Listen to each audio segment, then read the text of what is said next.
ఇప్పుడు ఉంటుంది ప్యాకప్ తర్వాత హడావుడి గోల, అస్సలు సెట్లో నుంచి క్యారవాన్కి పరిగెత్తుడు, మన వెనకాల అసిస్టెంటు, మళ్ళీ వీళ్ళు కూడా వస్తారు మేకప్ హెయిర్ స్టైల్. వీళ్ళు ఎందుకు వస్తారంటే మేకప్ వాళ్ళు మొత్తం మేకప్ కోసం మనకు వెట్ టిష్యూస్ ఇస్తారు, వాళ్ళు తీయరు.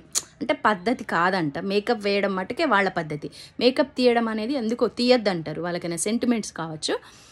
వెట్ టిష్యూస్ ఇస్తారు. హెయిర్ స్టైల్ వాళ్ళు మనకు ఒకవేళ బన్ కనుక వేయటమో ఏదో యాక్సెసరీస్ ఉంటాయి కదా, జుట్టు పెట్టడం, పిన్స్ పెట్టడం, అవన్నీ నిజంగా పాపం మన వెనకాల నిలబడి అవన్నీ తీస్తుంటారు. మళ్ళీ మన కాస్ట్యూమ్ చేంజ్ చేసుకోవడానికి, మళ్ళీ మనం మార్నింగ్ వచ్చిన కాస్ట్యూమ్ వేసుకోవడానికి అసిస్టెంట్ ఆ కాస్ట్యూమ్ తీసి వాడు రెడీగా ఉంటాడు. అటు వాళ్ళందరూ వెళ్ళిపోతుంటారు, క్యాబ్స్ బుక్ చేయాలి. అసిస్టెంట్ నేను వెళ్తా మేడం అంటాడు.